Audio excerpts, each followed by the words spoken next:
Bapak-bapak, ibu-ibu, saudara-saudara kaum muslimin rahimakumullah. Di dalam kehidupan kita sebagai seorang muslim, minimal 5 kali dalam sehari semalam kita mendengar seruan untuk mendirikan solat yang disebut azan. Ada kalimat menarik di dalam kalimat azan itu, yakni seruan hayya 'alal falah, marilah menuju kepada keberuntungan, marilah meraih kemenangan. Seruan ini adalah kecenderungan dari setiap manusia, apapun warna kulitnya. Artinya, setiap orang dalam hidup selalu ingin meraih dan mencari kemenangan. Kemenangan akan melahirkan kepuasan batin, dan kepuasan batin memberikan kebahagiaan. Sedangkan kekalahan melahirkan penderitaan batin, dan penderitaan batin menjerumuskan seseorang di dalam berbagai bentuk kerugian. Jikalau inilah seruan azan, maka masalahnya ialah apa yang menyebabkan kita meraih kemenangan. Al-Quranul Karim memberikan tuntunan dan ajaran kepada kita bahwa orang-orang yang memperoleh kemenangan itu tidak lain adalah orang-orang yang bertakwa. Hanyalah mereka yang bertakwa kepada Allah Subhanahu wa ta'ala pada akhirnya akan tampil sebagai pemenang. Lalu siapa orang yang bertakwa itu? Dijelaskan dalam awal-awal Al-Baqarah, orang yang bertakwa yang akan meraih kemenangan. Pertama, allazina yu'minuna bil ghaib, yaitu orang-orang yang beriman kepada yang gaib, percaya bahwa ada alam yang gaib, alam yang abstrak, alam yang tidak bisa dijangkau oleh salah satu daripada panca indera kita. Mereka percaya dan beriman kepada adanya malaikat, beriman kepada adanya iblis dan jin, beriman kepada adanya alam kubur, beriman kepada adanya alam mahsyar, beriman kepada adanya alam akhirat, beriman kepada adanya surga dan neraka. Beriman bukan cuma sekedar beriman dalam ucapan bibir saja, tetapi beriman yang nilai iman itu mampu mewarnai gerak dan gaya hidupnya. Iman yang meresap sampai ke tulang sumsum, kemudian memberikan dampak positif di dalam kehidupan manusia. Alam, kita tahu, adalah sesuatu yang selain Allah, dan Allah bukanlah alam. Apapun namanya selain daripada Allah, itu adalah alam. Alam pada hakikatnya terbagi menjadi dua. Ada alam syahadah, alam nyata, alam konkret, alam yang bisa dijangkau oleh salah satu indera kita. Kemudian ada alam ghaib, alam yang tidak bisa dijangkau oleh panca indera kita, alam metafisika, alam abstrak, alam yang wajib kita imani keberadaannya. Kita percaya bahwa malaikat itu ada, kita percaya kepada jin, bahwa jin itu ada, kita percaya kepada adanya iblis dan setan. Bukan percaya kepada iblis dan setannya, percaya bahwa iblis dan setan itu ada. Itu termasuk salah satu daripada sifat orang yang bertakwa kepada Allah. Saudara-saudara kaum muslimin rahimakumullah, kecenderungan pembangunan yang lebih bersifat materialistis biasanya menggeser aspek kehidupan rohani. Orang berpikir empiri, dan dalam pola pikir yang demikian maka alam gaib tidak lagi mendapat perhatian. Aspek kehidupan yang bersifat rohaniah malah mulai ditinggalkan.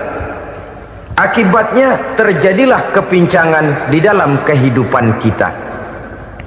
Pernah ada satu pengalaman pribadi dalam perjalanan kembali ke tanah air. Dalam pesawat di sebelah kanan saya duduklah seorang Jerman, namanya Heiner Simonsen.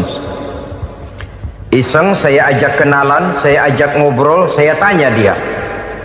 Saya bilang, Mas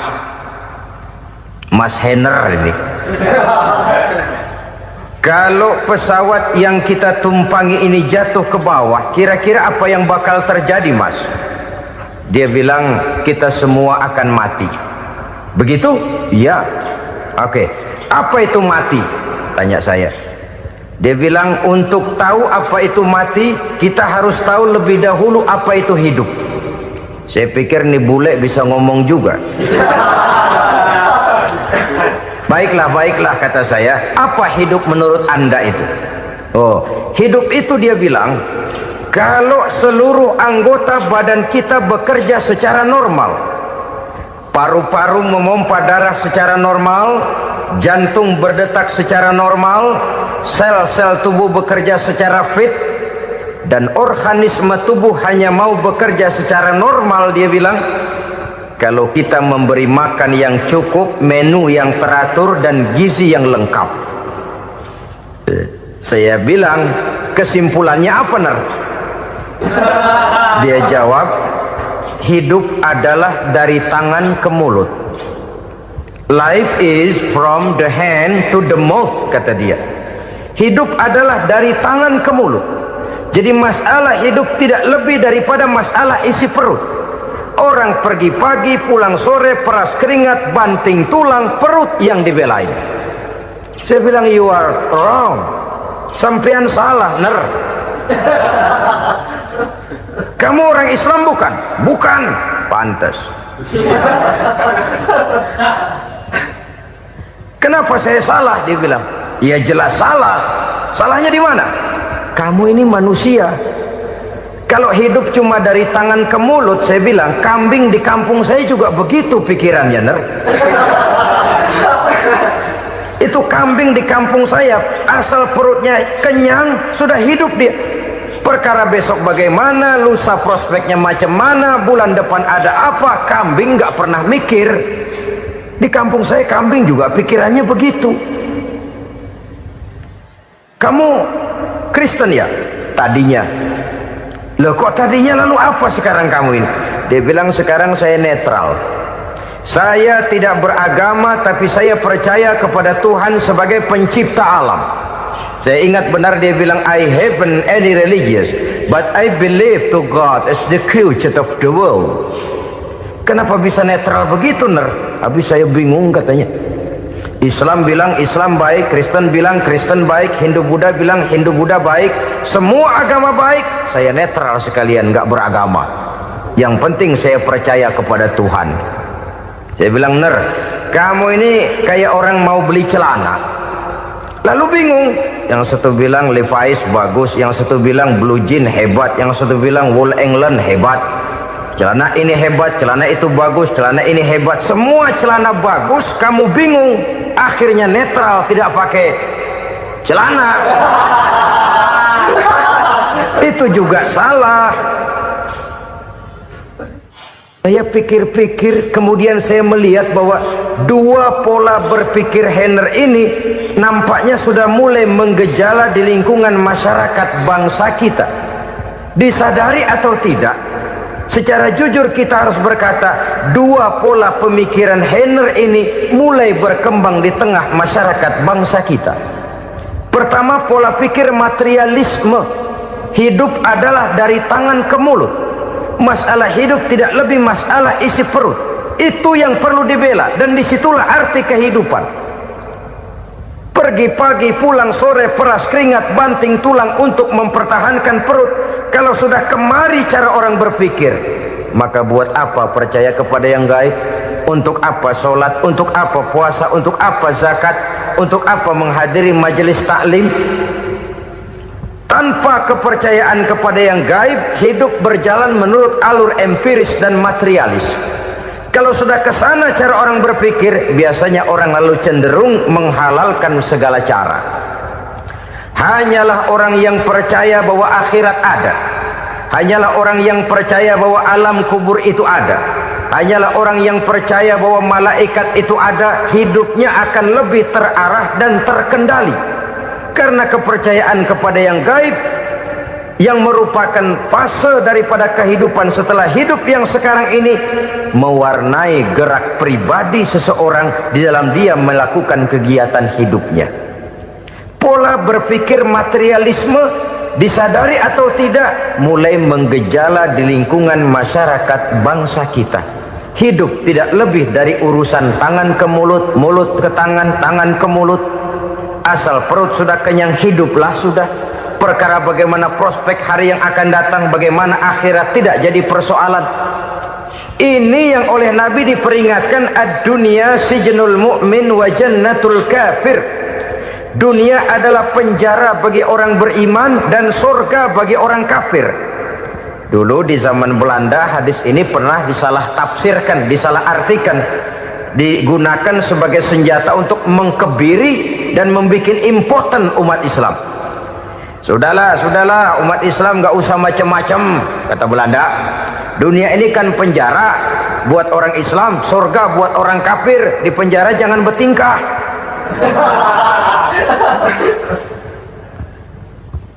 Pengertiannya tidak begitu. Dunia adalah penjara bagi orang mukmin. Artinya dalam kehidupan dunia seorang mukmin tidak bebas memperturutkan hawa nafsunya. Di penjara hawa nafsunya itu. Sebaliknya surga bagi orang-orang kafir. Buat orang kafir surgalah dunia ini. Mereka bebas memperturutkan hawa nafsunya, dilarang tidak terlarang, dicegah pun tidak tercegah. Mereka hidup menurut alur bisikan nafsu mereka sendiri. Kemudian bila ajal datang, maut merenggut nyawa, selesailah surganya sampai di situ. Maka bagi orang-orang yang tidak percaya kepada adanya akhirat, kepada adanya alam gaib, surganya sebatas umurnya. Sekali lagi, surganya sebatas umurnya. Bila umur selesai, ajal pun datang merenggut nyawa, selesailah sudah surganya sampai di situ. Alangkah pendeknya perjalanan orang-orang yang tidak percaya kepada alam gaib ini. Bagi kita mukmin, jikalau kita mampu memenjarakan hawa nafsu, kita bisa bahagia di dunia ini. Dan Islam memang tidak menyuruh kita sengsara di dunia. Raih dunia, kejar dunia, gapai dunia sebagai alat untuk mencapai kebahagiaan di akhirat nanti. Hidup adalah satu perjalanan panjang yang terbentang sejak kita terlahir dari alam rahim sampai kepada alam akhirat nanti. Andai kata kita gagal meraih kebahagiaan di dunia, toh kita masih punya akhirat. Tapi jangan jadi dalil yang melemahkan semangat. Biarin dah kita di dunia kebelangsak, yang penting akhirat. Akhirnya dunia benar-benar kebelangsak. Bagaimana dunia ini bisa kita raih, dan bagaimana meraih dunia untuk menunjang kepentingan akhirat nanti. Yang kedua, dari pikiran Heiner yang saya lihat menggejala di lingkungan masyarakat bangsa kita, timbulnya manusia-manusia netral. Seolah-olah Tuhan yes, agama no. Sama Tuhan percaya, agama ogah. Tuhan ngangguk, giliran agama godeng. Padahal hampir dalam setiap ayat dalam Quran, kata-kata amanu biasanya bergandeng dengan wa amilus sholihat. Iman dan amal soleh. Ini sebagai isyarat Tuhan dan agama jangan pernah dipisah-pisah. Apabila kita bertuhan, maka kita harus beragama. Apabila kita beragama, maka agama itu harus bersumberkan dari Tuhan yang kita imani itu. Tidak mungkin kita pisah, Tuhan yes, agama no. Sama Tuhan percaya tapi agama bikin sendiri. Sembayangnya cukup bengong 2 jam madep ngulon.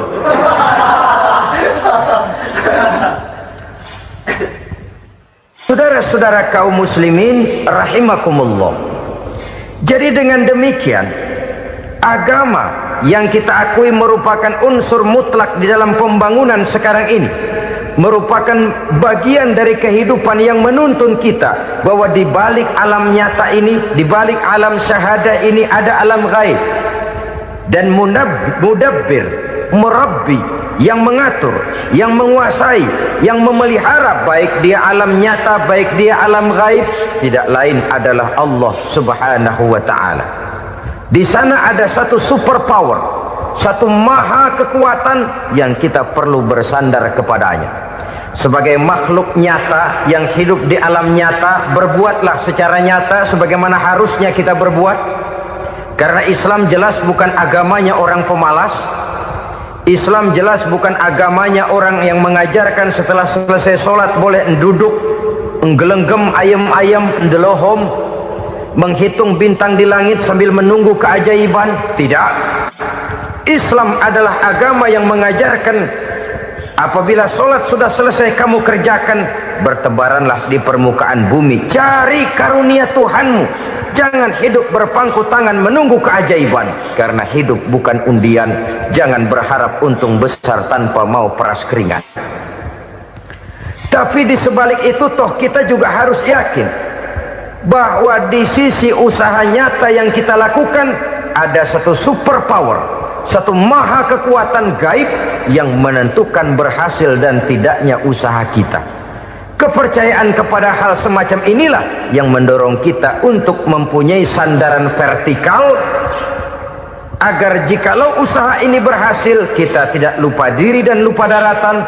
Jikalau usaha ini gagal, kita tidak putus asa dan buruk sangka, tidak cupik pandangan dan sempit hati, tapi mampu melihat persoalan dengan kacamata putih sambil husnuzon kepada Allah Subhanahu wa ta'ala. Kita percaya malaikat itu ada yang namanya Raqib dan Atid, mengawasi gerak hidup kita sampai kepada gerak hati kita. Ini memberikan sugesti agar kita berhati-hati, tidak sejengkal tanah pun kita bisa berlindung dari pengawasan Raqib dan Atid. Ada Munkar Nakir yang akan menyoal kita di alam kubur. Ada malaikat Malik, penjaga neraka. Ada malaikat Ridwan yang menjaga surga. Kita percaya kepada adanya jin, kita percaya kepada adanya setan, iblis. Percaya kepada adanya, bukan mempercayai si setan, si iblis lalu menjadikannya sebagai teman. Tidak. Percaya bahwa mereka itu ada dan merupakan makhluk Allah yang gaib, yang diciptakan Allah Azza wa Jalla. Kepercayaan kepada alam gaib memberikan motivasi terhadap gerak lahir manusia, sehingga dengan motivasi kepercayaan kepada yang gaib, gerak lahir jadi lebih terarah, jadi lebih terpelihara. Pernah seseorang bertanya, "Pak, apakah adanya akhirat bisa dibuktikan secara ilmiah?" Saya bilang tidak bisa, tidak bisa. Kenapa? Karena yang berangkat nggak pernah pulang kemari lagi. Kalau dia pulang kemari bisa kita tanya bagaimana enak di sono. Cuma secara moral saya katakan, lebih beruntung orang yang percaya kepada akhirat daripada yang tidak. Sekarang saudara percaya akhirat ada, lalu saudara baik-baik di dunia, sholat, puasa, zakat, menolong orang lain, menebarkan kebajikan. Saudara mati, andai kata akhirat tidak ada, toh dalam hidup saudara sudah berbuat baik, paling tidak nama saudara akan dikenang sebagai orang baik. Sebaliknya, saudara percaya, kata saya, bahwa akhirat tidak ada, lalu hidup semau-maunya, tenggelam dalam maksiat dan munkarat, menentang Allah, tidak mau ruku dan sujud, lalu saudara mati, kemudian akhirat ada, ayo mau apa? Bekal tidak punya. Jadi secara moral lebih beruntung orang yang percaya kepada adanya akhirat daripada yang tidak percaya. Dan itu alam gaib yang tidak bisa dibuktikan secara eksat. Jangankan untuk membuktikan seperti itu, dalam kehidupan sehari-hari saja yang kita rasakan tidak selalu berbentuk toh. Angin, bagaimana sih bentuknya angin? Kita tidak tahu. Merah, buktinya kalau dikerok merah. Yang merah itu kulit, yang kulit kita bukan anginnya. Sakit, rasa sakit itu ada, tapi bagaimana bentuk sakit kita nggak pernah tahu. Kalau kita makan cabai pedas, bagaimana bentuk pedas itu tidak ada, tapi rasa ada. Bentuk pedas hijau, cabenya bukan pedasnya. Tidak semua yang kita rasakan bisa kita gambarkan dalam bentuk yang konkret. Oleh karena itu, sekali lagi bahwa kepercayaan kepada alam yang gaib mampu memberikan satu sugesti yang menata kehidupan seseorang lebih lurus, lebih terarah, dan lebih terkendali. Maka wajar kalau kepercayaan kepada yang gaib mengantarkan seseorang untuk meraih kemenangan. Kenapa? Dia percaya kepada yang gaib, bahwa akhirat ada, bahwa alam kubur ada, bahwa pertanggungan jawab itu ada. Maka dia lalu tidak hidup saenae udele dewe, itu loh. Tidak hidup menurut seleranya sendiri, terarah, teratur. Ini cirinya yang pertama. Orang bertakwa yang akan meraih kemenangan, mereka beriman, mereka percaya kepada yang gaib. Bahkan hal-hal konkret saja selalu berangkat dari yang gaib. Saudara-saudara, para remaja, para pemuda sekarang ini tidak pernah tahu toh siapa yang akan jadi teman hidup saudara. Kita bisa saja ngerancang, mentargetkan, tapi toh akhirnya yang namanya jodoh bukan kekuasaan kita. Rezeki di luar kemampuan kita. Begitu juga ajal, maut, jodoh, ajal adalah contoh-contoh konkret bahwa pada akhirnya yang gaiblah yang menentukan. Bertahun-tahun ngelancong, emang jodoh seret, nggak jadi.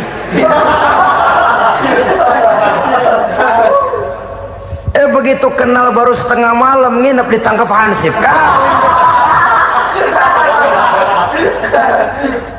Hal-hal semacam itu kadang-kadang kita berpikir suuzon, gilet, perempuannya cakep banget, lakinya rebek amat. Memang begitulah jodohnya. Memang begitulah jodohnya. Saudara hadirin ma'asyiral muslimin yang saya hormati, jadi hal-hal yang konkret saja kita yakini sepenuhnya ditentukan oleh satu superpower yang gaib itu tadi. Dari sanalah segala ketentuan itu berangkat, dan kesanalah segalanya akan kembali. Maka kepercayaan kepada yang gaib meluruskan gerak hidup seseorang, dan itu akan mengantarkan dia kepada meraih kemenangan. Satu. Yang kedua, wa yuqimuna shalah. Orang bertakwa yang akan meraih kemenangan itu adalah orang-orang yang mendirikan sholat. Kenapa sholat mengantarkan orang untuk meraih kemenangan? Yang jelas, inna sholata tanha anil fahsya'i wal munkar. Sholat mampu mencegah manusia dari perbuatan keji dan munkar. Banyak filsafat hidup yang terkandung di dalam sholat ini. Sejak kita wudhu sampai kita menghadap ke arah kiblat, sampai kita melakukan gerak-gerak sholat, bacaan-bacaan yang ada di dalam sholat, lalu sampai kepada mengucapkan salam. Banyak filsafat hidup yang terkandung di dalam sholat. Umpamanya saja, setelah takbiratul ihram, mulai kita dengan sholat dalam posisi berdiri. Diajarkan dalam kitab-kitab fikih agar kita melihat ke arah tempat sujud. Ini kan filsafat kehidupan. Kalau kamu sholat dalam posisi berdiri, lihat tempat sujud. Jangan sholat mata jelalatan, sebab nanti bisa mengurangi kekhusyuan. Jadi wajar kalau yang dikatakan bahwa yang paling afdol adalah shaf yang di depan. Kenapa? Secara harfiah pengertiannya akan lebih mengundang kekhusyuan. Kenapa? Kalau kita di shaf paling depan di masjid umpamanya paling banter, kita lihat tembok. Tapi kalau kita shaf di tengah atau di belakang, orang-orang di depan kita pun akan kelihatan. Yang bajunya loreng, yang bajunya genggang, yang bajunya macam-macam. Kita lihat, kadang-kadang kita pikirin, ada yang bajunya bolong. Kita sholat tapi dalam hati, nih orang bajunya robek, yang nggak tahu apa. Ada saja hal-hal yang mengusik kekhusyuan kita. Oleh sebab itu diajarkan dalam posisi berdiri, lihat, arahkan pandangan matamu kepada tempat sujud. Ini kan filsafat kehidupan. Maksudnya apa? Kalau lagi diri lihat dong tempat sujud, kalau udah di atas ingat dong sama yang bawah, kalau sudah tinggi ingat dong dari mana kamu berangkat, kalau sudah berkuasa bantu dong yang lemah, kalau sudah kaya santuni dong yang miskin, kalau sudah alim bimbing dong yang awam. Ini filsafat kehidupan. Dalam posisi berdiri kau lihat tempat sujud. Ini akan melahirkan kepekaan sosial di mana seseorang mau tahu kepada orang lainnya. Bagaimanapun kaya kita, tinggi pangkat dan jabatan kita, jikalau hidup hanya untuk kepentingan perut sendiri saja, rasanya belum membawa manfaat di dalam kehidupan kita. Tapi efek yang tertinggi sesungguhnya, solat mencegah manusia dari perbuatan keji dan munkar. Perbuatan keji dan munkar walaupun kelihatannya mendatangkan uang, membawa keuntungan, tapi itu keuntungan semu, keuntungan sementara. Dengan menipu orang lain kita bisa dapat untung, tapi tidak membawa berkah, dan itu adalah kerugian besar dalam kehidupan kita. Maka untuk meraih kemenangan harus dimulai dengan membentuk kepribadian yang tegar, memiliki sandaran vertikal yang langsung kepada Allah Subhanahu wa ta'ala, dan itu hanya bisa kita tempuh melalui jalur ibadah formal yang sudah ditentukan Allah, yakni solat yang 5 waktu. Untuk memperkuat itu ada solat-solat sunnah, rawatib, nawafil sebagai terminal kontrol cadangan untuk memelihara stabilitas temperatur batin di dalam kita berhubungan dengan zat yang maha gaib, yaitu Allah Subhanahu wa ta'ala. Orang sering bertanya, Pak, itu tetangga saya nggak sholat, duitnya nggak habis-habis, Pak. Nggak sholat tapi mobilnya tambah terus, nggak sholat tapi usahanya makin maju. Tapi di sisi lain ada orang yang rajin sholat, rezekinya butak bener, anaknya mana kurus mana korengan.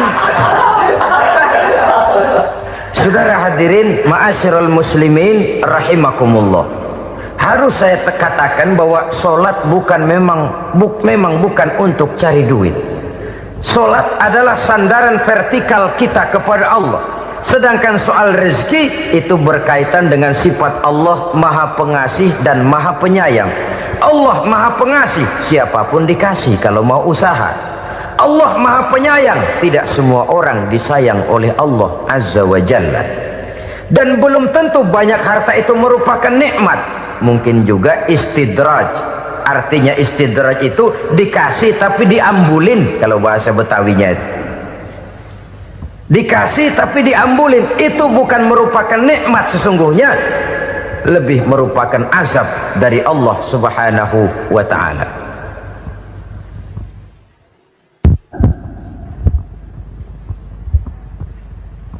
Agama mempunyai sistem solat, dan kita umat Islam telah dituntun oleh Allah Subhanahu wa ta'ala yang wajibnya 5 kali dalam sehari semalam mendirikan solat, dan itu tentu berada dalam jangkauan kemampuan manusia. Pada awalnya barangkali kita memang merasa solat itu satu kewajiban, tapi semakin kita hayati makna, manfaat dan filsafat yang terkandung di dalam ajaran solat, semakin sampai kita kepada keyakinan bahwa solat adalah keperluan kita. Sehingga pada waktu tertentu dinilai puncaknya, kita tidak lagi akan berkata saya wajib sholat, tapi kita akan berkata saya perlu sholat. Kalau kita sudah merasakan itu adalah keperluan kita, nah di sanalah kita baru akan merasakan ruginya kalau hal itu tidak kita laksanakan. Sepanjang kita masih berkata saya wajib sholat, kita akan lebih merasakan dia sebagai beban ketimbang sebagai keperluan. Yang jelas Allah tidak memerlukan ibadah yang kita laksanakan ini. Dengan kata lain, andai kata satu dunia penuh ini orang tidak ada yang sholat satu pun, Allah tidak akan turun dari jabatan Tuhan. Jangan lalu berpikir kalau kita ngambek se-RW kagak sembahyang Tuhan tekor kali ini ya. Tentu tidak. Itu perlunya kita, bukan perlunya Allah. Dan pada induknya kita akan berkata, saya perlu agama.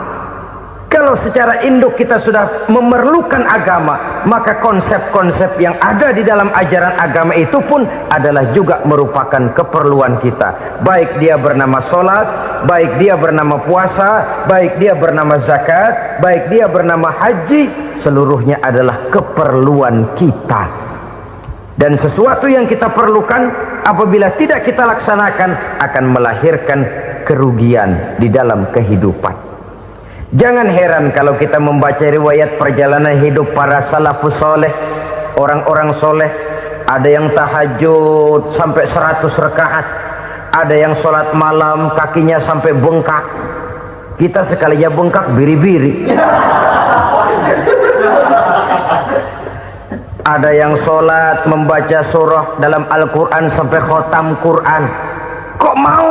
Mereka sudah merasakan itu keperluan. Itu saja soalnya. Satu saat pun jikalau kita merasa bahwa itu keperluan saya, kita pun akan melaksanakan seperti itu. Keperluan saya dalam kehidupan. Inilah yang kedua. Yang ketiga, orang bertakwa yang akan meraih kemenangan itu, wa mimma razaqnahum yunfikun. Mereka membelanjakan sebagian daripada rezeki yang diberikan Allah kepada mereka. Mereka infakkan di jalan Allah. Ada satu dialog menarik. Satu hari seorang anak muda bertemu dengan seorang kakek-kakek yang sudah dikenalnya baik. Bertanyalah anak muda ini, "Kek, umur kakek berapa tahun?" 15 tahun, kata si kakek. Anak kakek berapa orang? 1. Harta kakek berapa banyak? 15 juta.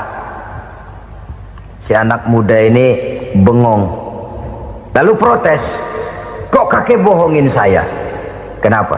"Saya tahu umur kakek 70 tahun. Kenapa ngaku 15? Saya tahu anak kakek 5. Kenapa bilang 1? Saya tahu kakek miliuner, miliaran uang kakek. Kenapa ngaku cuma 15 juta? Begini, kata si kakek tadi. Benar, umur saya 70 tahun. Tapi dari umur yang 70 tahun itu baru 15 tahun terakhir ini saya merasakan ibadah kepada Allah. Meninggalkan maksiat, jauh dari segala macam munkarat.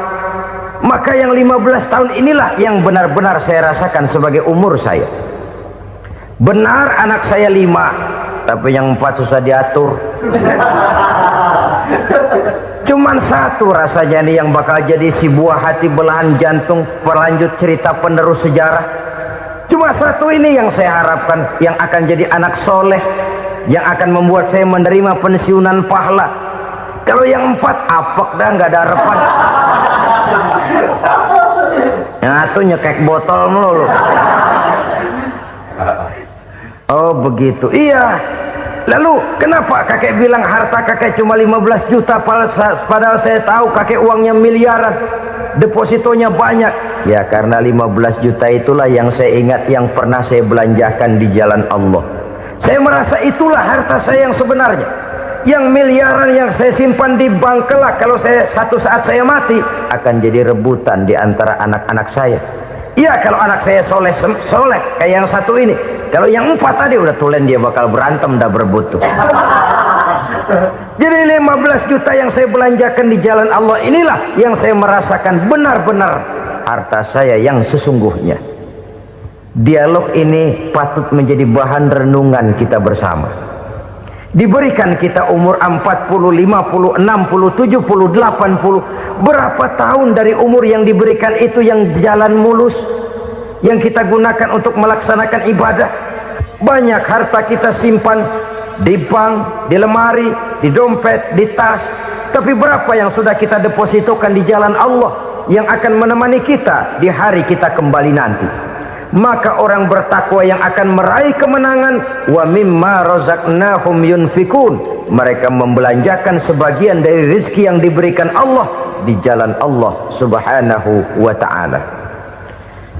Ma'asyiral muslimin rahimakumullah, zahirnya memang kita memberikan kepada orang lain, tapi hakikatnya kita menyimpan untuk diri kita sendiri. Kita memberikan kepada yatim piatu 25.000, zahirnya kita memberikan si yatim, hakikatnya kan kita cuma nyimpan. Saya berikan, titip kepadamu, ini untuk saya di akhirat. Kau boleh belikan baju, kau boleh belikan untukmu makan, kau boleh bayarkan sekolahmu, ini untuk saya. Hakikatnya kita nyumbang masjid 1 juta, zahirnya kita berikan kepada panitia masjid, tapi hakikatnya kan cuma titip 1 juta ya, untuk saya di alam kubur nanti.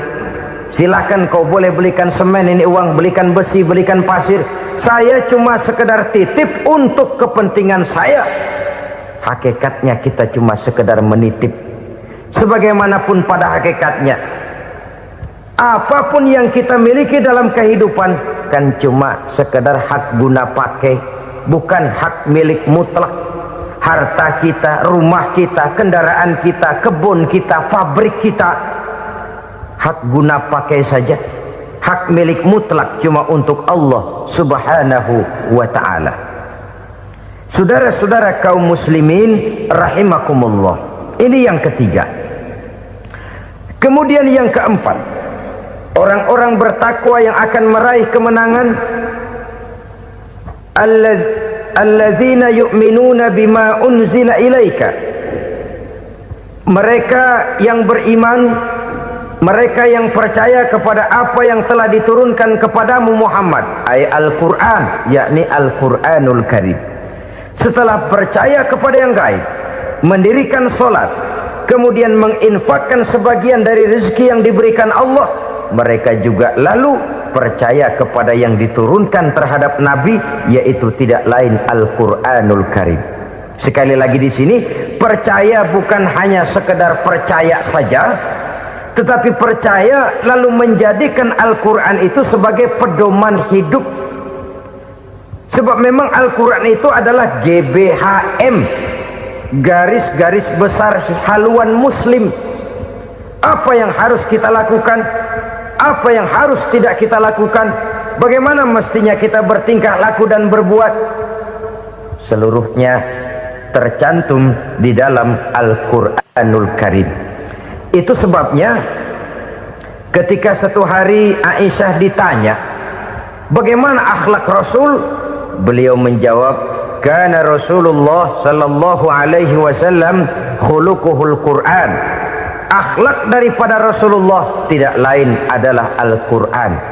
Jawaban simpel ini memberikan gambaran bahwa keseluruhan daripada konsepsi Quran sudah diterjemahkan dalam kehidupan Rasulullah sallallahu alaihi wasallam. Karena kita tahu akhlak adalah keseluruhan dari gerak hidup manusia, sejak ia berpribadi, berumah tangga, bertetangga, bermasyarakat, sampai kepada berbangsa dan bernegara. Al-Quran tetap memberikan sentuhan nilainya. Oleh karenanya, orang-orang yang bertakwa adalah orang-orang yang menjadikan Al-Quran sebagai pedoman dalam kehidupannya. Dan kita yakini Al-Quran diturunkan kepada Nabi Muhammad bukan merupakan produk Nabi Muhammad. Isi dan redaksinya langsung dari Allah subhanahu wa ta'ala. Kemudian cirinya yang kelima, orang bertakwa yang akan meraih kemenangan itu, wa ma unzila min qablika. Tidak hanya sekedar percaya kepada yang diturunkan terhadap Nabi Muhammad, yaitu Al-Quran, mereka juga percaya kepada apa yang pernah diturunkan kepada para nabi, kepada para rasul sebelum Nabi Muhammad. Percaya kepada adanya suhuf, percaya kepada adanya Taurat, percaya kepada adanya Injil, percaya bahwa Allah dahulunya sudah menurunkan Taurat kepada Musa, percaya bahwa Allah sudah menurunkan Injil kepada Isa, percaya Injil ada, Taurat ada, diturunkan Allah untuk Isa dan Musa, tetapi tidak wajib mengamalkannya karena kita sudah diberikan Al-Quranul Karim. Ini yang perlu saya garis bawahi. Kita percaya Allah telah menurunkan Injil dahulu kepada Isa. Kita percaya bahwa Allah telah menurunkan Taurat dahulunya kepada Nabi Musa. Kadang-kadang ini dijadikan dalih, dikacaukan pengertiannya. Quran saja mengajarkan bahwa orang yang bertakwa harus percaya kepada Injil, maka pakailah Injil. Apalagi kalau ayat sebelumnya ditilap, dihapus, dihilangkan, Injilnya yang ditekankan, maka akan terjadilah penekanan yang salah arah. Karena salah arah akhirnya bisa merusak dan menghancurkan akidah. Ketika Rasul suatu saat pernah ditanya orang, "Ya Rasul, bagaimana sikap kita sebagai muslim terhadap Injil yang ada sekarang?" Beliau menjawab, "La tukadzibuhu jami'an wa la tusaddiquhu jami'an." Jangan didustakan seluruhnya, jangan juga dibenarkan semuanya. Artinya, ini sudah merupakan gambaran dari Rasul bahwa dalam Injil yang ada sekarang masih ada ajaran-ajaran tauhid yang dibawa oleh Nabi Isa dan diajarkan kepada umatnya. Tapi juga dalam Injil yang sekarang ini sudah terkena intervensi dan investasi manusiawi. Karena itu Rasul menyimpulkan, la tukadzibuhu jami'an wa la tusaddiquhu jami'an. Jangan didustakan semua, jangan dibenarkan seluruhnya. Kita memang percaya Allah telah menurunkan Injil kepada Nabi Isa dulu, tapi kita tidak wajib mengamalkan Injil. Kita percaya Allah telah menurunkan Taurat kepada Nabi Musa, tapi kita tidak wajib mengamalkan kitab ajaran Taurat. Yang wajib kita percayai dan kita amalkan hanyalah Al-Quranul Karim. Kenapa? Oleh karena baik yang ada di dalam Taurat, baik yang ada di dalam Injil, tentu tercakup di dalam Al-Quran sebagai kitab terakhir yang diturunkan oleh Allah Subhanahu wa Ta'ala. Dan itu wajar. Kalau seorang pejabat mau mengeluarkan satu keputusan baru, tentu dia harus meninjau keputusan-keputusan lama. Andai kata dianggap tidak berlaku, dianggap tidak relevan lagi, maka keputusan-keputusan lama itu tentu sudah dianggap tidak berlaku. Sebagian daripada aturan-aturan dalam keputusan lama yang masih dianggap relevan tercantum dalam keputusan baru yang wajib diamalkan. Begitulah hubungannya antara Al-Quran, Taurat, Zabur, dan Injil. 4 kitab samawi yang diturunkan Allah masing-masing kepada Zabur untuk Nabi Daud, Taurat untuk Nabi Musa, dan Injil untuk Nabi Isa alaihi wassalatu wassalam. Ketiga-tiga kitab itu kita percayai adanya. Kita yakini Allah telah menurunkan Zabur, Taurat, dan Injil, tapi kita tidak wajib mengamalkannya. Yang wajib kita mengamalkannya sekarang ini tidak lain hanyalah Al-Quranul Karim saja, karena ia mencakup apa yang ada di dalam Zabur, apa yang ada di dalam Taurat, dan apa yang ada di dalam Injil. Keotentikannya bisa dipertanggungjawabkan. Ya, tapi kan Nabi Muhammad sudah mati 14 abad yang lalu, dan di zaman beliau Al-Quran kan belum dikodifikasikan, belum ditulis. Bagaimana keotentikannya bisa dipertanggungjawabkan? Mudah saja. Allah berjanji, inna nahnu nazzalna dzikra wa inna lahu lahafizun.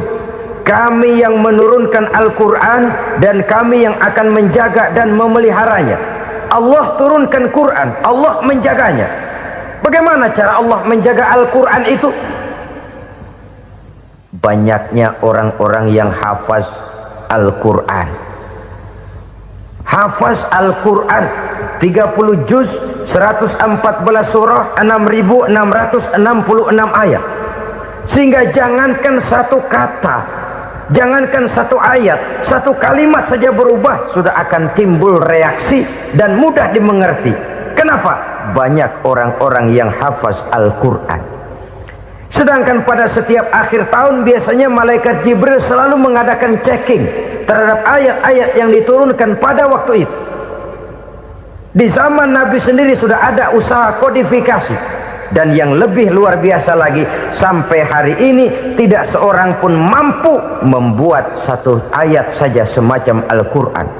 Ke bahasa manapun dia diterjemahkan, naskah aslinya tetap ikut, rujukan dasarnya tetap ada.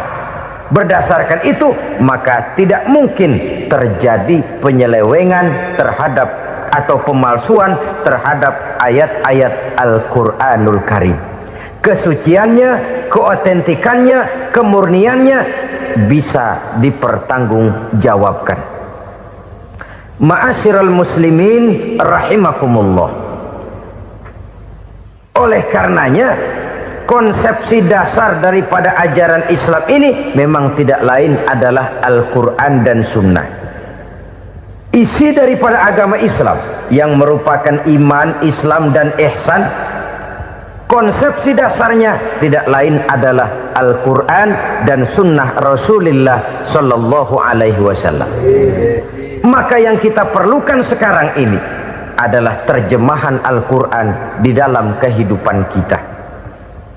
Dengan demikian, maka gaya kehidupan yang lebih Qurani itulah yang kita dambakan.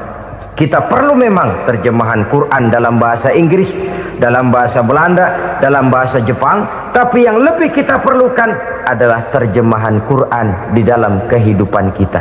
Konsekuen, tidak memanipulasi, ringan sama kita jinjing, berat sama kita pikul. Jangan kalau lempengan ayat Quran tuh kira-kira enak diamalin, keras teriakan kita. Giliran kira-kira ayat Quran itu mukul kepala kita sendiri, diam kita.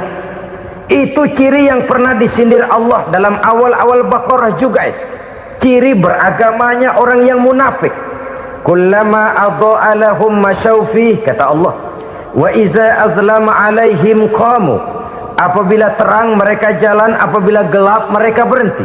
Artinya, kalau kira-kira di Islam nguntungin, rame-rame pada teriak Islam. Tapi ketika diminta untuk berjuang, ketika dituntut untuk berkorban, rame-rame mengundurkan diri. Nasib agama tidak ubahnya seperti daun pisang yang dikait orang di tepi jalan lantaran tak berpayung di ketika hari hujan. Manakala hujan usailah sudah, daun itu pun dicampakkan di tepi jalan, diinjak pula orang nan lalu. Artinya, orang menjadikan agama cuma sebagai lipstick, decoration only, tidak konsekuen.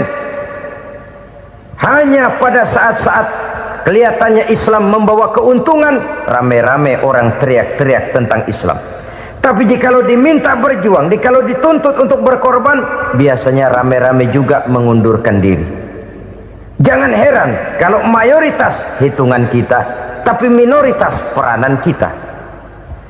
Kuantitas kita dalam jumlah, tapi dalam kualitas kita lebih sering jadi penonton daripada jadi pemain. Padahal itu sangat tidak boleh terjadi. Umat Islam di Indonesia harus bangkit. Umat Islam di Indonesia harus sadar akan keberadaannya. Tidak boleh hanya jadi penonton berpangku tangan, karena memang agama kita juga mengajarkan untuk konsekuen di dalam menjabarkan ajaran-ajaran daripada agama kita. Kita sering menjadi jatuh menjadi umat yang lemah oleh karena kita ini tidak pandai menggalang kebersamaan yang diakibatkan tidak konsekuennya kita. Diistilahkan bahwa umat Islam di dalam menggalang kebersamaannya itu harus seperti orang main sepak bola. Saudara-saudara kan tahu orang main sepak bola itu. Orang main sepak bola, kalau pertandingan belum dimulai sih silakan saja kumpul di luar lapangan, atur strategi yang baik. Tapi kalau pertandingan sudah dimulai, turun ke lapangan hijau, jangan kumpul terus. Ada sepak bola gotong royong, mundur-mundur rame-rame, depan ke depan kumpul melulu mainnya. Kalah. Orang main sepak bola itu ya harus ada penyerang tengah, harus ada penjaga gawang, harus ada strikernya, harus ada kiri luarnya, kanan dalamnya yang jadi backnya. Posisi boleh bermacam-macam, tapi yang penting saling ngoper untuk menggolkan gawang lawan. Begitulah umat Islam ini. boleh ada yang jadi pejabat, boleh ada yang jadi pengusaha, boleh ada yang jadi petani, silakan ada yang jadi seniman, ada yang jadi penyair, ada yang jadi artis sekalipun. Tapi kalau sudah berhasil menguasai bola, jangan lupa operannya. Operan itu yang langka. Kita ini muslim kadang-kadang kalau sudah memegang menguasai bola, kalau belum mau mampus, belum mau ngoper. Nanti kalau sudah nggak punya bola, baru mau ngoper. Kalau sudah dengar-dengar mau dekat pensiun, baru mau jihad, baru mau berjuang, baru mau ngurus pesantren. Tanda tangan sudah tidak laku, memo sudah tidak dihargai, baru mau berjuang. Kemarin kemana, Mas? Kita tidak pandai memanfaatkan posisi. Dengan kata lain, kalau kembali kepada persoalan kita, konsekuensi kita terhadap agama yang kita anut ini belum ideal. Kita masih lebih sering berislam ini pada saat-saat yang menurut perhitungan kita membawa keuntungan. Tapi kalau diminta berjuang, dituntut berkorban, yang itu pun hakikatnya adalah untuk kepentingan kita juga. Allah tidak pernah menuntut kita untuk jihad bagi kepentingan Allah, itu tidak. Berjuang menegakkan agama Allah, apakah untuk kepentingan Allah? Tidak. Untuk kepentingan kita. Sebab nilai-nilai jihad itu pada akhirnya akan membawa kita kepada suatu kebahagiaan. Setidaknya kalau tidak di dunia, tentu di akhirat sebagai syahid. Oleh karena itu, pada bagian akhir ini saya ingin mengajak, marilah kita konsekuen. Sekali kita berkitabkan Al-Quranul Karim, mari dia kita jadikan pedoman. Jangan cuma kita jadikan sebagai penghias dinding, pelengkap rumah, bahwa di rumah kita ada Al-Quran, tapi yang baca kecoa. Habis pada bolong tuh Quran. Yang penting kan punya Quran. Ditaruh di pintu rumah, biar apa? Biar kuntilanak kagak masuk katanya. Ya apa itu nasib Quran, cuma kerjanya jaga pintu, ngusir kuntilanak, ngusir memedi. Bagaimana kita hidup menurut tuntunan Al-Quran? Kadang-kadang tidak pernah menjadi masalah bagi kita. Maka bagaimanakah Al-Quran akan mungkin membawa keberkahan dalam hidup kalau ajarannya kita injak-injak dalam keseharian kita? Mewujudkan gaya hidup yang lebih Qurani, itulah yang akan kita rintis di dalam kehidupan kita, bertahap, step by step, menurut kemampuan yang ada pada kita. Jika jalan ini tidak bisa kita selesaikan, percayalah akan ada generasi penerus yang akan melanjutkan usaha dan cita-cita mulia itu. Jadi percaya kepada Taurat, percaya kepada Injil, sekadar percaya Allah dahulunya sudah menurunkan itu, tapi kita tidak wajib mengamalkannya. Kenapa? Generasi Injil masa berlakunya sudah kedaluarsa. Taurat masa berlakunya sudah kedaluarsa. Injil pernah berlaku untuk orang Nasrani di zaman Nabi Isa. Taurat pernah berlaku untuk orang Yahudi di zaman Nabi Musa. Setelah generasinya berlalu, datang Rasul penutup yang membawa Al-Quranul Karim. Maka Al-Quran itulah yang berlaku menjadi pedoman sampai hari akhir nanti. Jangan jauh dari Al-Quran, karena apabila ini kita lakukan, maka kita akan kembali kepada satu gaya hidup yang jauh dari tuntunan agama, dan itu artinya kita akan semakin jauh untuk meraih kemenangan. Saudara-saudara kaum muslimin rahimakumullah, yang keenam, yang terakhir, orang-orang bertakwa yang akan meraih kemenangan itu wabil akhirati hum yuqinun. Mereka percaya, mereka yakin seyakin-yakinnya akan adanya hari akhir, di mana seseorang akan mempertanggungjawabkan seluruh perbuatannya di dalam hidup ini, dan tidak ada satu perbuatan yang bagaimana kecilnya sekalipun yang tersembunyi dalam pandangan manusia yang tidak akan dibukakan persoalannya di mahkamah Qadi Rabbul Jalil di akhirat nanti. Itulah sebabnya maka percaya kepada akhirat disebut secara khusus. Padahal di awal tadi sudah dijelaskan yu'minuna bil ghaib, percaya kepada alam gaib, dan alam gaib ini termasuk akhirat. Kenapa pada bagian akhir disebut lagi akhirat? karena ternyata bahwa kepercayaan kepada adanya akhirat merupakan induk dari kepercayaan terhadap adanya malaikat, setan, jin dan lain sebagainya, dan akan lebih memberikan sugesti dalam kehidupan manusia untuk meluruskan gerak hidupnya. Jikalau satu saat tergerak hati akan berbuat kejahatan, ingin mencuri, sadarlah, awas ada akhirat. Sebab kalau kita cuma teriak awas ada polisi, itu cuma tertunda sementara, begitu polisi meleng embat. Kalau kita ingin berbuat jahat cuma berteriak awas ada hansip, cuma sementara ketika hansip itu ada. Tapi kalau ceritanya awas ada akhirat, mau menyeleweng awas ada akhirat, mau berjudi awas ada akhirat, mau mencuri awas ada akhirat. Keyakinan yang akan meluruskan gerak hidup manusia sehingga gerak itu jadi lebih terarah dan terkontrol, tidak merugikan baik diri sendiri, lebih-lebih orang lain. Ternyata bahwa kepercayaan kepadanya adanya hari akhirat sanggup menjadi sumber daya kontrol dari kehidupan manusia, sehingga ia tidak terjebak dalam perbuatan maksiat dan munkarat. Saudara-saudara kaum muslimin, inilah saja yang kita bicarakan pada pertemuan kali ini. Semoga Allah subhanahu wa ta'ala memberikan kekuatan zahir dan batin kepada kita untuk dapat meraih kemenangan dengan beriman kepada yang gaib, mendirikan solat, membelanjakan sebagian dari rezeki yang diberikan Allah, percaya kepada Al-Quran, beriman kepada kitab-kitab yang diturunkan sebelum Al-Quran, lalu meyakini adanya hari akhirat. Terima kasih.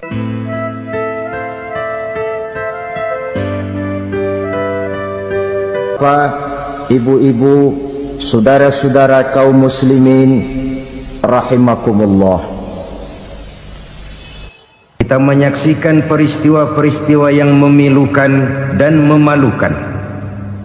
PHK terjadi di mana-mana, pengangguran meningkat, harga-harga membumbung tinggi, daya beli rakyat semakin lemah. Sementara di bidang politik, kejadian-kejadian memberikan indikasi bahwa persatuan dan kesatuan kita sebagai bangsa dewasa ini tengah berada dalam ujian yang berat. Pada jumpa kita kali ini, tanpa bermaksud untuk mencari kambing hitam dari bencana yang kita hadapi, saya ingin menyampaikan sebuah hadis yang diriwayatkan oleh Imam At-Tabarani dari Ibnu Abbas, bahwa Rasulullah sallallahu alaihi wasallam bersabda, khamsun bi khamsin, ada 5 perkara yang dapat menimbulkan 5 macam bencana. Mari kita renungi hadis ini satu demi satu sebagai bahan introspeksi buat kita semua dalam menghadapi bencana yang tengah berlaku sekarang ini. Yang pertama, manaqasa qaumul ahda illa sullita alaihim aduwuhum.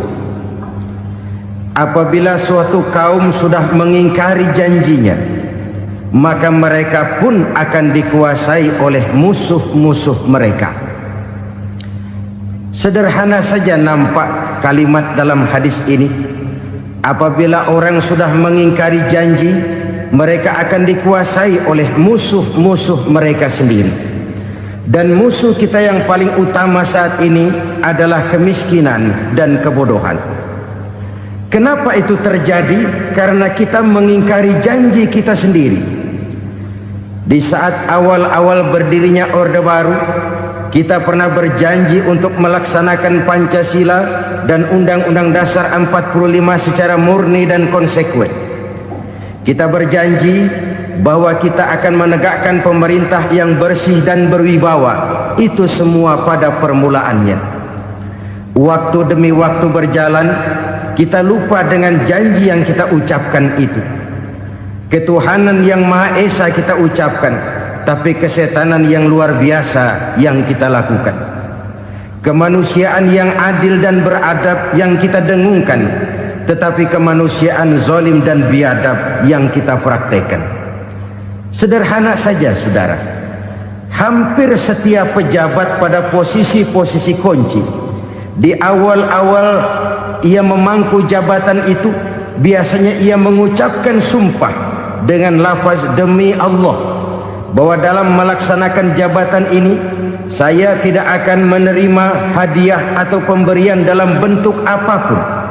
Itu pada permulaannya. Lama-lama rupanya hadiah itu asik juga, mulai diterima. Lama-lama dirasa kurang, mulai menagih. Dan akhirnya terjadilah praktek yang disebut suap menyuap, semir menyemir, dan lain sebagainya. Kalau ini sudah menjadi kenyataan, bagaimana kita mau menegakkan pemerintah yang bersih dan berwibawa? Undang-Undang Dasar 45 menyatakan bahwa bumi, air, dan seluruh kekayaan negara dikelola oleh negara bagi sebesar-besar kemakmuran rakyat. Yang terjadi adalah bahwa kita merasa mewakili rakyat untuk menikmati harta dan kekayaan negara, sehingga rakyat banyak tidak bisa ikut menikmatinya. Menumpuklah harta itu sehingga terjadilah pepatah, gunung ditimbun, sumur digali. Yang kaya semakin kaya, yang miskin semakin terpuruk. Kita ingkar dengan janji yang kita ucapkan di awal-awal kita bergerak. Kita ingkar dengan janji pada saat kita mengatakannya dengan menyebut nama Allah, dengan mempertaruhkan nama Tuhan. Sehingga pada akhirnya jabatan pun mengalami tender. Sudah menjadi rahasia umum. Orang mau jadi lurah mesti mengeluarkan uang. Mau jadi camat mesti mengeluarkan uang. Mau jadi wali kota, bupati, bahkan gubernur, itu ada pasarannya. Secara logika, kalau orang memperoleh satu jabatan karena banyak mengeluarkan uang, tentu pada saat ia mengeluarkan uang, ia sudah punya pemikiran, modal pasti pulang, modal pasti kembali. Kalau orang memperoleh suatu jabatan karena banyak mengeluarkan uang, maka langkah pertama yang dia lakukan setelah memangku jabatan itu ialah bagaimana uang bisa kembali, bagaimana modal bisa pulang. Kalau modal sudah pulang, pikiran berikutnya bagaimana supaya dapat untung. Lalu kapan mau bekerja untuk kepentingan rakyat? Itu nomor 18. Kemudian kalau ada proyek-proyek besar, pertanyaannya ialah bukan apakah proyek ini bermanfaat bagi rakyat, apakah proyek ini layak untuk diteruskan, tetapi yang jadi pertanyaan paling utama ialah bagian saya berapa duit dari proyek ini. Kita bisa lihat proyek, mega proyek lahan 1 juta hektar di Kalimantan Tengah, triliunan rupiah, dan proyek itu gagal. SD Impres bulan ini diresmikan, bulan depan retak. Jembatan-jembatan bulan ini gunting pita, bulan depan runtuh. Kita ingkar dengan janji. Kita berkata kita bekerja untuk kepentingan rakyat, tapi kita tidak pernah mengenal rakyat itu. Apabila suatu kaum sudah mulai mengingkari janji, maka mereka akan dikuasai oleh musuh-musuh mereka. Akibatnya tersusunlah barisan-barisan sakit hati yang makin lama makin menjadi bola salju, menggelinding membesar, dan kemudian terjadilah hal-hal yang tidak kita inginkan lagi. Apabila suatu kaum sudah mengingkari janji, maka mereka akan dikuasai oleh musuh-musuh mereka. Ini penyebab bencana yang pertama. Kita tidak konsekuen. Tadinya kita dengan lantang teriak-teriak berantas korupsi, ganyang korupsi. Pada waktu kita belum mendapat kesempatan. Setelah kita naik punya kesempatan, rupanya korupsi enak juga dirasa.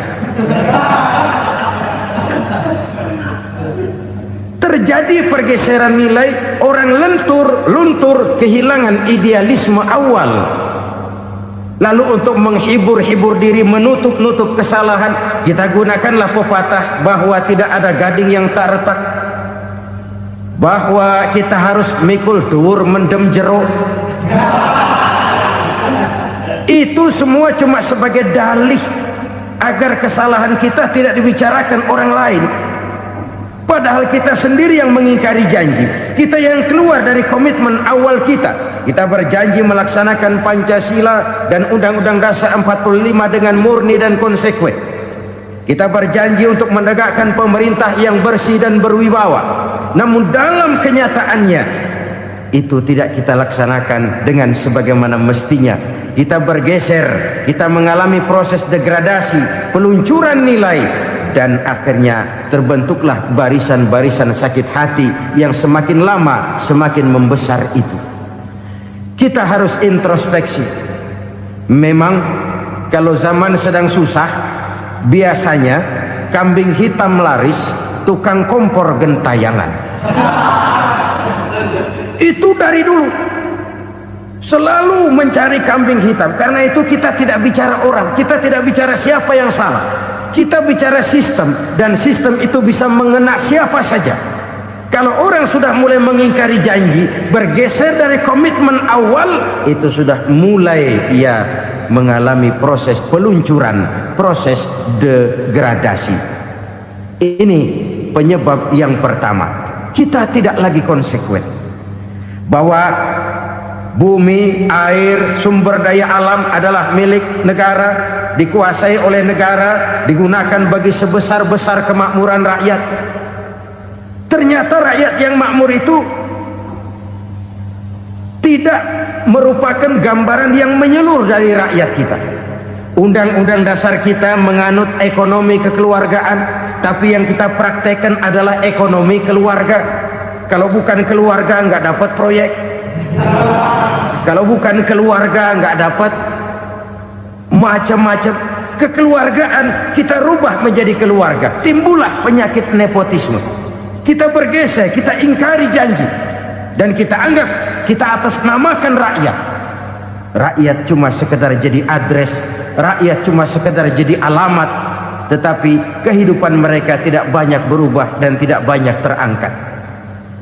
Kaum muslimin rahimakumullah, ini penyakit yang pertama, penyebab bencana yang pertama. Yang kedua kata Nabi, wa ma hakamu bighairi ma anzalallah. Apabila hukum yang diterapkan sudah tidak lagi bersumber dari hukum Allah, illa fasya fihimul faqru, maka akan bertebaranlah kemiskinan di mana-mana. Ini artinya apa? Apabila hukum tinggal sebuah stempel, apabila hukum sudah diatur menurut kepentingan, apabila hukum sudah tidak lagi ditegakkan secara adil, maka kemiskinan merambah di mana-mana. Hukum diatur menurut selera orang yang sedang berkuasa, maka yang benar bisa jadi salah, yang salah bisa jadi benar. Hukum dalam kenyataan hidup berlaku seperti pisau. Pisau itu kan saudara lihat, yang namanya pisau dimanapun itu tajamnya ke bawah, ke atas tumpul. Kalau hukum itu, kalau untuk rakyat, hukum itu tajam bukan main, cepat sekali dilaksanakan. Tapi giliran menengah ke atas, yang gedean dikit berbuat salah, hukum tompul. Hukum pura-pura tidak dengar. Akibatnya terluka rasa keadilan rakyat. Satu kasus rakyat diam, dua kasus rakyat diam, tiga kasus rakyat diam, kasus terakumulasi di hati rakyat. Luka rasa keadilan, dan itu menjadi sumber bencana. Penjarahan, kita tidak setuju itu, tapi kita harus melihat kausalnya. Itu kan tidak berdiri sendiri. Itu kan karena terlukanya rasa keadilan rakyat, melihat kesempatan ini tidak merata. Kalau rakyat ini yang ngajukan kredit ke bank, walaupun jumlahnya cuma jutaan, ratusan ribu, susahnya 17 setan. Tapi ada orang-orang tertentu yang agunannya palsu, jaminannya palsu, bawa kata belece, bukan cuma miliaran, triliunan kredit bisa keluar. Terluka rasa keadilan, hilangnya kesempatan. Rakyat cuma dapat kesempitan, jarang dapat kesempatan. Dari lukanya rasa keadilan ini. Memang ya entah lipstik, entah basa-basi, dibentuklah tim ini, dibentuklah badan pengawas ini, dibentuklah tim ini. Kalau membentur tahu, hancur tahu. Tapi kalau tim yang dibentuk membentur karang, bukan karangnya yang hancur biasanya, timnya yang bubar. Kenapa? Yang dibentur batu karang yang sangat keras. Kita main-main dengan hukum, kita tidak konsekuen dengan hukum. Luka rasa keadilan dan itu terakumulasi. Edi Tamsil, rakyat tahu, terakumulasi, menguap begitu saja. Kasus-kasus lain rakyat tahu, menguap begitu saja. Ketidakadilan terakumulasi, mengendap di hati rakyat, menunggu ledakan. Pada saat sumbu meledak, rakyat tidak bisa dibendung lagi. Oke, kita tidak setuju dengan penjarahan, tapi jangan melihat itu sebagai peristiwa yang berdiri sendiri. Kenapa itu terjadi? Kausalnya kenapa?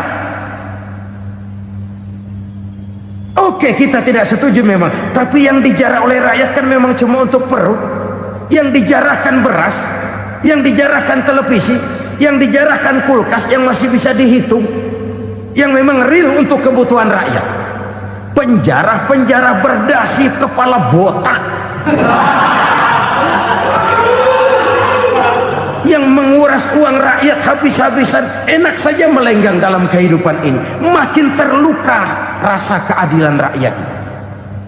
Apabila hukum yang diterapkan sudah menyimpang dari keadilan yang diajarkan Allah, fasyafihimul fakru, bertebaranlah kemiskinan.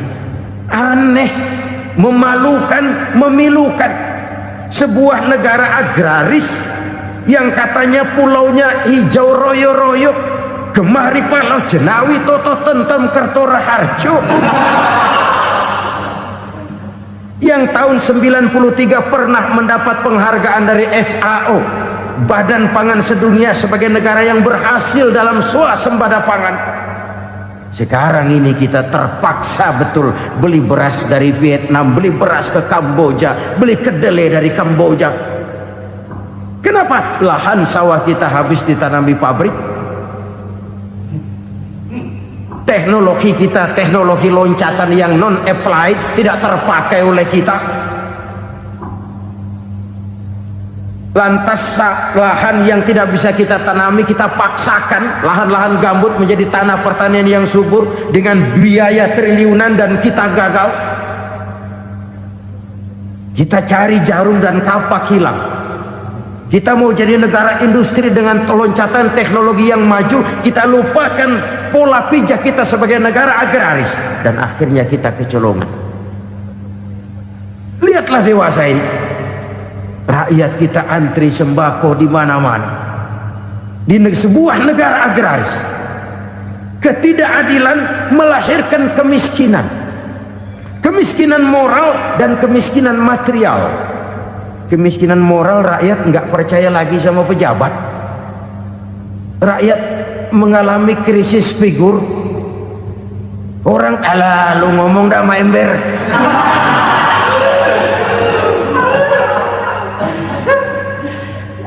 Penataran yang menghabiskan biaya miliaran itu melahirkan pejabat-pejabat korup. Pengawasan yang menghabiskan biaya miliaran itu ternyata impoten, mandul. Kemiskinan moral. Jujur saya berkata, saudara-saudara, setelah pintu reformasi dibuka, itu yang masuk memang macam-macam. Ada yang memang punya tujuan murni, konsekuen, dan punya konsep. Ada yang nunggu di tikungan, begitu mobil lewat nyamber pintu, berangkat ikut reformasi. Ada yang memanfaatkan momentum, mumpung, untuk nyampein unek-unek, ngerti nggak, pokoknya ngomong. Sehingga keadaan semakin rancu, kebingungan semakin menjadi-jadi, masalah yang paling urgen tidak terselesaikan. Sekarang ini orang berpikir mendingan jadi pala ular daripada jadi buntut macan.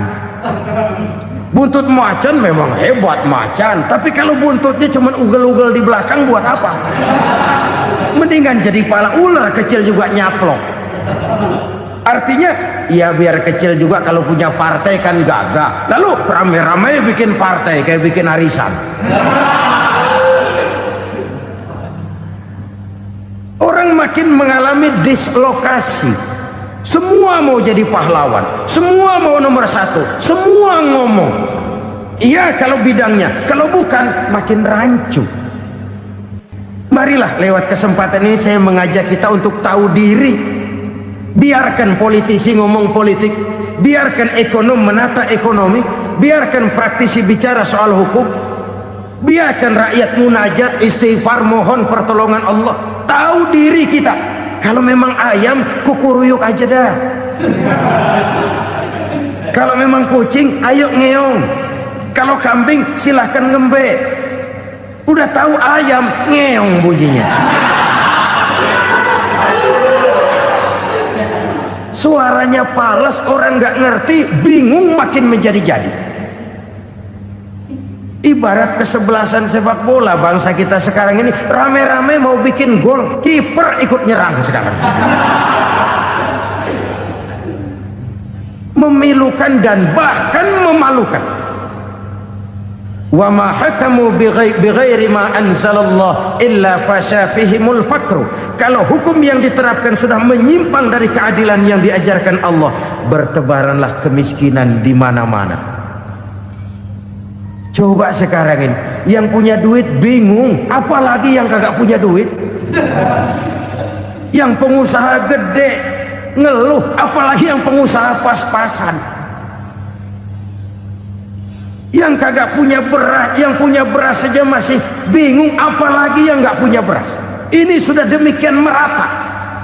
Dulu kita kagum mendengar konglomerat kelas buadak, kelas-kelas yang seakan-akan cuma ada dalam khayalan mereka, punya kekayaan miliaran dolar, triliunan. Sudahlah, seolah-olah nggak terjangkau sama kita. Weh, ternyata yang gede-gede itu juga gede utangnya.